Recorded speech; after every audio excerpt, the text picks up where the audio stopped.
Good morning everyone. আবার আজকে সকাল সকাল তোমাদেরকে সাথে নিয়ে আমি আমার ব্লগটা স্টার্ট করছি। আই হোপ আজকের ব্লগটাও তোমাদের খুব ভালো লাগবে।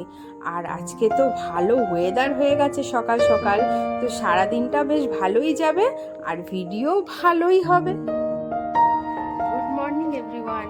তো আজকে সকাল সকাল আবারও 2 কাপ চা নিয়ে দুজনে বসে পড়েছি। সকাল সকাল কি প্রায় ভোর ভোর বললেই চলে। আমি তো উঠেছি 5:30টায়, তারপর উঠে সোনার টিফিন করলাম, ওর বাবার টিফিন করলাম, ওর বাবা কাজে বেরিয়ে যাবে আমার সাথে, করলাম চা করলাম, এই ঘরে এলাম। এই যে দুজনে 2 কাপ চা নিয়ে বসে পড়লাম। এই কথাটা বললাম, বলার পর আমার একটা কথা মনে পড়ে গেল। আমরা যেদিন দীঘায় বেরোলাম দীঘার জন্য, এবার আমরা যারা যারা সবাই গেছিলাম তাদের মধ্যে একজন মানে ওরও আমার বান্ধবী হয়, ওর বন্ধু হয়। যখন মিট হলো সবার সাথে, সবাই মিলে চা খাবে তখন হট করে আমাকে বলছে, তোরা তো দুজনে 2 কাপ চা নিয়ে সকাল সকাল বসে পড়িস, নিশ্চয়ই চাটা খেয়ে এসেছিস। আমি বলছি, দেখ সকালবেলা নিজের হাতে 2 কাপ চা খেয়ে না বেরোলে কোথাও আমার ভালো লাগে না, সে রাস্তায় যতই চা খাই না কেন। তাই ও তো মানে কথাটা যে বললাম, আমার ওর কথা মনে পড়ে গেল। এই যে আমি প্রতিদিন সকালে দেখাই না তোমাদের 2 কাপ চা, ও তো আমার ভিডিও দেখে, তাই দেখেই তাই বলছিল। আমি হ্যাঁ, আমরা আজকেও চা খেয়ে এসেছি, সে যতই রাতে উঠি না কেন। তো ঠিক আছে, চাটা খেয়ে নি, আর পরে তোমাদের দেখাচ্ছি টিফিন, ঠিক আছে? তো আজও আমি একটু ব্যায়াম করতে বসে গেছি। তোমাদেরকে তো বললাম এখন থেকে অল্প অল্প করে সকালবেলা একটু ব্যায়াম করে তারপর সোনাকে নিয়ে স্কুল যাব, এটাই আমি ঠিক করেছি। এই জন্য এখন একটু 10-15 মিনিট আগে ওঠার চেষ্টা করছি, কারণ সকালে যদি না করে নিই না ব্যায়ামটা, তারপরে আমি আর সারাদিনে সময়ই পাবো না ব্যায়ামটা করার। কারণ স্কুল থেকে এসেও অনেক কাজ থাকে না, তারপরে ভিডিও থাকে, এডিটিং থাকে, অনেক কাজ থাকে। তো সকালেই আমি ঠিক করেছি একটু ব্যায়ামটা করে নেব।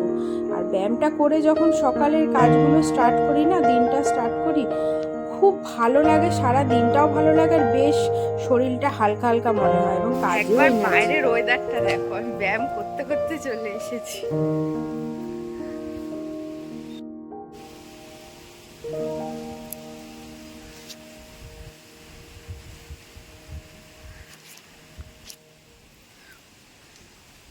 পুরো মেঘ করেছে আর ঠান্ডা হাওয়া দিচ্ছে, মানে এত ভালো লাগছে। আমি ব্যায়াম করতে করতে চলে এসেছি। আবার 2-1 ফোঁটা বৃষ্টিও তো পড়ছে। এই রে, বৃষ্টি হলেই তো সমস্যা। দেখো বৃষ্টিও শুরু হয়েছে, এই দেখো বৃষ্টির ফোঁটা পড়ছে। ওফ, কি ওয়েদার!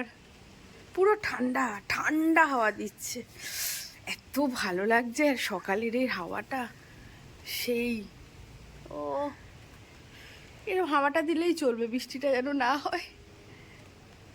দারুণ দারুণ।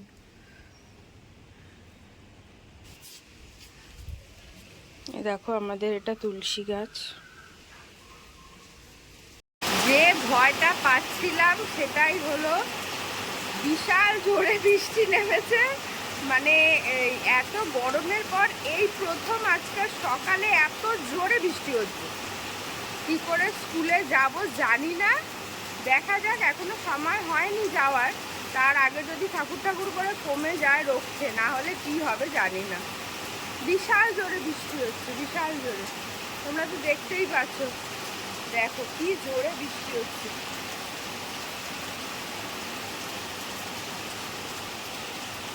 আরে তো প্রচুর জোরে বৃষ্টি নেমেছে, প্রচণ্ড।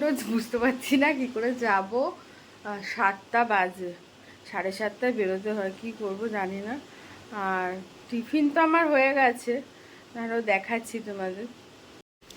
এই যে সোনাকে আজকে চকোস আর 2টো বিস্কুট দিয়ে দিয়েছি। আর এই যে ওর বাবার ডিম সেদ্ধ সকালে খেয়ে যাবে, আর টিফিনে ওটস দিয়ে ডাল দিয়ে খিচুড়ি টাইপ করে দিয়েছি, নিয়ে যাবে। আর এই সোনা খেয়ে যাবে মুড়ি আর দই, আর এই যে সোনার জলের বোতল, সবই আমার রেডি। এখন দেখা যাক, জানি না কি হবে। তো স্কুল যাচ্ছি কি যেতে পারছি না, সবই তোমরা দেখতে পারবে। 7:30 বাজে, বাট বাইরের ওয়েদার দেখে মনে হচ্ছে না। আওয়াজ পাচ্ছো?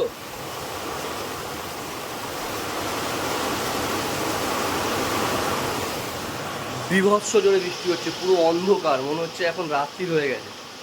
ঠিক আছে, তো যাই হোক, আমি তো রেডি হয়ে গেছি, কিন্তু সোনা এখনও রেডি হয়নি। সোনা এই যে এখনও শুয়ে রয়েছে। ঠিক আছে, আর সোনার স্কুলের টাইমিং সকাল 8টা থেকে, অক্সিলিয়ামের সকাল 8টা থেকেই টাইমিং, 8টা থেকে 12টা অবধি। আর আমি তো বাংলা মিডিয়ামে পড়েছি, আমার স্কুলের টাইমিং ছিল সকাল 10টা থেকে। বাট আমার মনে হয় পার্সোনালি যে এই যে বাচ্চাদের আর্লি মর্নিং স্কুলের যে হ্যাবিটটা, এটা খুবই ভালো ইন ফিউচারের জন্য। কারণ সকালবেলা উঠে নিজের স্টাডি করা, সেটা একটা ফ্রেশ মাইন্ডে, এটা সত্যিই খুব ভালো। আমার সাথে সাথে যারা ভিডিও দেখছো, যারা যেখান থেকে আর কি, তুমি বা তুমি তোমাদের স্কুলের টাইমিংটা অবশ্যই কমেন্টসে জানিও যে তোমাদের স্কুলের টাইমিং কখন ছিল। ঠিক আছে, এবং তোমাদের এটা কি মনে হয়, আর্লি মর্নিং স্কুলটা ভালো নাকি সকাল 10টা থেকে স্কুলটা ভালো? ঠিক আছে, তো চেষ্টা করব 7:45 অবধি স্টে করা। যদি এর মধ্যে বৃষ্টিটা কমে যায় তাহলে স্কুলে পাঠাবো আজকে, আর যদি না কমে তাহলে তো কিছু করার নেই, কারণ আজকে বীভৎস জোর বৃষ্টি হচ্ছে। ঠিক আছে, বৃষ্টিটা তোমরা দেখতে পাচ্ছ, সাথে হাওয়া, অসম্ভব হাওয়া হচ্ছে, জানি না আওয়াজ পাচ্ছ কিনা। ঠিক আছে, বীভৎস জোর বৃষ্টি হচ্ছে। যাই হোক, তো আমরা কিছুক্ষণ ওয়েট করি, আর সোনা ততক্ষণে খাওয়া দাওয়া করুক। মানে স্কুলে যাবি তো? কেন? স্কুল তো যেতে হয়। ঠিক আছে, ও খেয়ে নি।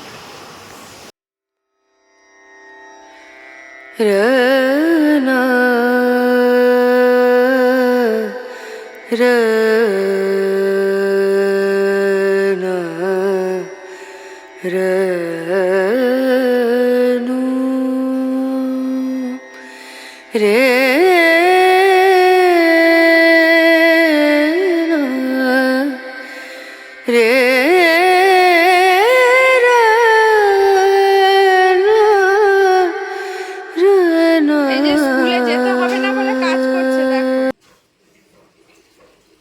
কি অবস্থা। এই বুদ্ধিগুলো তোর মাথায় ভালো হয় না? সব রেখে এসছে তো আমাদের খাটের উপরে, বিছানা কাকাই উঠে গেছে, বিছানা তুলে ইয়ে বাবা, ওটা উল্টো দিকে। শোন না, তুমি আর পারবে না, ছেড়ে দাও, আসছি আমি। আমি দিচ্ছি। এসো না, স্কুল যাবি না বলে কাজ করছিস?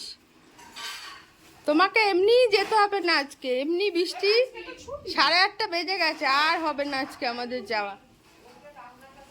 আমি তো বলেছি আগের দিন যে তুই এবার রান্নাঘরে জিনিসপত্র ধরছিল, আমি রাগ করে বলেছি যে তুই আজকে থেকে রান্না করবি, বাসন মাজবি, সব করবি। তখন কেঁদে বলছো আমি তো পারি না এইগুলো। আমি তো তাহলে কেন রান্নাঘরে জিনিস ধরিস? শোনা, আন্টি আসবে, রেডি থাকো। আমি আন্টিকে ফোন করছি। কে বলেছে আন্টি আসবে না? আরে আন্টি এখানেই থাকে। আন্টি এখানেই থাকে, ছাতা মাথায় চলে আসবে, হাঁটা পথে 1 মিনিট। হয়ে গেছে কাজ, আর কোনো কাজ তোমাদের বাকি নেই। আমি তো করতে হবে না, না, কালকে 8:30 বাজে। এই দেখো, এখন বৃষ্টিটা কমেছে, কিন্তু এখন 8:30 বেজে গেছে। আর উপায় নেই যে স্কুল নিয়ে যাব, কারণ নিয়ে যেতে যেতেও 9:45 বেজে যাবে, 9টা বাজে 10 হয়ে যাবে। তো ঠিক আছে, থাক, যদি আজ আর হলো না, দেখি কালকে নিয়ে যাব। কালকে বৃষ্টি হলেও যেভাবে হোক নিয়ে যেতে হবে, নয় 3 দিন হয়ে যাবে। স্কুল তো যেতে পারলাম না বৃষ্টির জন্য, তা ভাবছি স্কুল যখন যেতে পারিনি তাহলে একটু সকালে আজকে পড়াতে বসি। তো ওই জন্য একটু পড়াতে বসেছি। এই যে এখন জল খাচ্ছে, পড়তে পড়তে ঘুম পেয়ে যাচ্ছে, তাই বললাম একটু জল খাও, একটু এখন পড়বো 1 ঘন্টা খানিক, তারপরে যা করার করবে, খেলবে টেলবে, যা করবে পরে করবে। তো একটু ওকে পড়িয়ে নিই, তারপর আবার আন্টিকেও বলে দিলাম সকালে চলে এসো, আন্টিও আসবে। ঠিক আছে, তারপর আবার তোমাদের সাথে দেখা হচ্ছে। স্কুলে যাইনি, তাই ভাবলাম তাড়াতাড়ি রান্নাটা একটু সেরে নিই। আজকে এক রকমই রান্না করব, কারণ কালকের অনেক রান্না রয়ে গেছে। একটু পটল চিংড়ি করব, পটলটা ভেজে নিয়েছি, পেঁয়াজ টমেটো কাটা হয়ে গেছে, চিংড়ি মাছে নুন হলুদ মাখিয়েছি, এদিকে কাজু বাদাম আর পোস্ত বেটে নিয়েছি, আর এটার মধ্যে জিরে ধনে লঙ্কা আর আর কি আদা রসুন বেটে নিয়েছি, দই নিয়ে নিয়েছি, আর এই যে আলু কেটে নিয়েছি। এবার করব, আর ওদিকে জল রেডি, গরম জল। চিংড়িটা ভেজে নিচ্ছি। কালকে তো তোমাদের দেখালাম, বাজারে গেছিলাম, বললাম চিংড়ি নিয়ে এসেছি। খুব ভালো চিংড়িটা, বেশ গন্ধ আছে। আর আলু পটল ভাজা হয়ে গেছে। সর্ষের তেল নিয়েছি, একটু গোটা গরম মশলা, শুকনো লঙ্কা, জিরে, তেজপাতা ফোড়ন দিয়ে দিয়েছি। এবার অল্প একটু হিং ফোড়ন দেবো, দিয়ে এবার পেঁয়াজটাকে ভাজবো। পেঁয়াজটা লাল লাল করে ভেজে নেব। পেঁয়াজটা ভাজা হয়ে গেছে পেঁয়াজ। এবার টমেটো, আদা, রসুন, জিরে, ধনে, লঙ্কা বাটাটা দিয়ে দিয়েছি। এবার দিয়ে দিয়েছি একটু নুন, হলুদ আর অল্প দুটো একটা চিনির দানা। এবার দিয়ে দিয়েছি একটু টক দই। এবার ভালো করে কষিয়ে তখন আলু, পটল, চিংড়ি সব দিয়ে দেবো। এবার আমি আলু আর চিংড়ি মাছটা দিয়ে ভালো করে কষাবো। পটলটা দিয়ে দিয়েছি।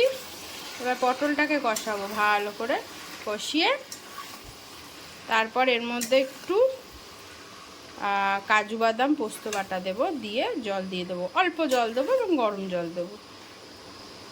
এবার দিয়ে দিলাম পোস্ত আর কাজু বাদাম বাটা। এবার অল্প করে জল দিয়ে দিয়েছি আর সাথে 3টে কাঁচা লঙ্কা দিয়ে দিলাম। এবার গ্যাসটা কমিয়ে ঢেকে রাখবো। এবার একটু ঘি আর গরম মশলা দিয়ে দিয়েছি।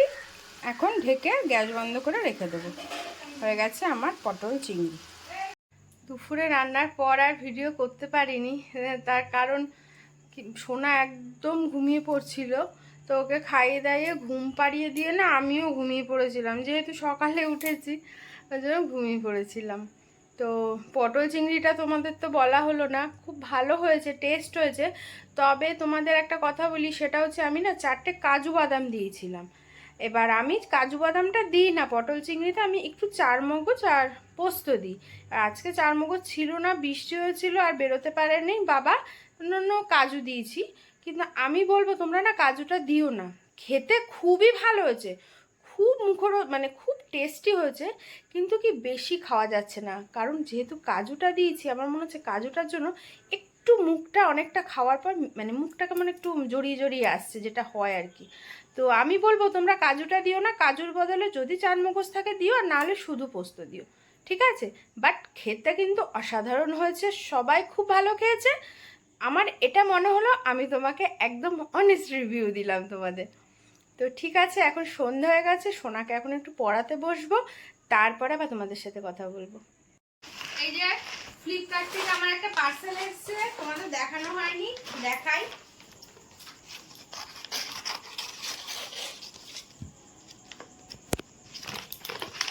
কি আছে কি আছে? ট্যান্টারা, আমার প্রিয় ব্রেকফাস্ট মুসলি শেষ হয়ে গেছিল, তাই অর্ডার দিয়েছি। আজকে সকালে অর্ডার করেছি, দুপুরের মধ্যে দিয়ে গেছে। এখন যাচ্ছি অ্যাকচুয়ালি আমাদের এক কলিগের আজকে গৃহপ্রবেশ ওর বাড়ির মধ্যম গ্রামে, তো ওখানেই যাচ্ছি। শুভজিতের বাড়ির আজকে গৃহপ্রবেশ। আমাদের প্রফেশনের অনেক বন্ধু বান্ধবী আজকে এসছে, মানে আসবে আর কি। তো যাই, দেখা হোক। আর তোমরা ওর সাথে থাকো, ব্লগটা শেষ করে দেবে, তাই তো নাকি? ও বাজে লাগছে, আচ্ছা বাজে লাগছে তাই একটু চুচু দিয়ে নিলাম। তো ঠিক আছে, ওর বাবা বেরোক, তারপরে ভিডিওটা শেষ করব। বুম। আমি একটু মুখে প্যাক লাগিয়েছি, নিম প্যাক, ওই জন্য মুখটা কালো কালো লাগছে। আসলে না মুখটা আজকে খুব চুলকাচ্ছে, এখন কেন বুঝতে পারছি না। চুনে আজকে বাইরে গ্যারেজ ঘরটাগুলো ঝাড় দিয়েছিলাম, কি সেই কারণে নাকি এত মুখ চুলকাচ্ছে, ওই জন্য আমি একটুখানি প্যাক লাগিয়েছি। আর আমার যখনই মুখটা চুলকায় না, আমি তখন হিমালয়ের নিম প্যাকটা আছে, দামও কম, কাজও ভালো, আমি ওটাই লাগাই, ওই জন্য একটু নিম প্যাক লাগিয়েছি। দেখি তাহলে যদি একটু চুলকানোটা কমে, কারণ নিম প্যাকটা লাগালে আমি দেখেছি চুলকানোটা অনেকটা কমে যায়। তাই একটু প্যাকটা লাগালাম। আর ওর বাবা তো বেরিয়েছে, তোমাদের তো দেখালামই। তো আমি একটু প্যাকটা আগে ভালো করে শুকিয়ে নিই, তুলে নিই, তারপর তোমাদের সামনে আবার আসছি। সব হয়ে গেছে, সোনাকে পড়ালাম, তারপর ওর বাবা তো বেরোলো, দেখলে সব কিছু হয়ে গেছে। এখন একটু খাওয়াটা আমার বাকি আছে, সোনার খাওয়ানো হয়ে গেল, এবার আমি খাবো। আসলে রাতে একটু লুচি আর আলুর তরকারি হচ্ছে, আজকে একটু বৃষ্টি বৃষ্টি হচ্ছে, সবাই একটু লুচি খাবে। তো ঠিক আছে যাই, এখন লুচিগুলো ভাজবো, ভেজে আমি আর ছোটো মিলে ভাজবো, আমি বেলবো ও ভাজবে, এইভাবে ভেজে নিয়ে মা বাবাকে খেতে দিয়ে আমরাও খেয়ে নেবো। আর ও ততক্ষণে বাড়ি চলে আসবে, তারপরে সোনাকে ঘুম পাড়িয়ে দেবো। বিছানাও হয়ে গেছে আমার, কালকে স্কুল যাব। তো আজকের ভিডিওটা তাহলে এখানেই শেষ করছি। আজকের ভিডিওতে যদি কিছু ভালো লাগে তো প্লিজ একটা লাইক করো, কমেন্টস করো, আমার চ্যানেলে নতুন এসে থাকলে একটা সাবস্ক্রাইব করে দিও। আর পটল চিংড়িটা কেমন হলো আমার রান্নাটা তোমরা অবশ্যই জানিও, এবং তোমরাও করে খেও, আশা করি খুব ভালো লাগবে।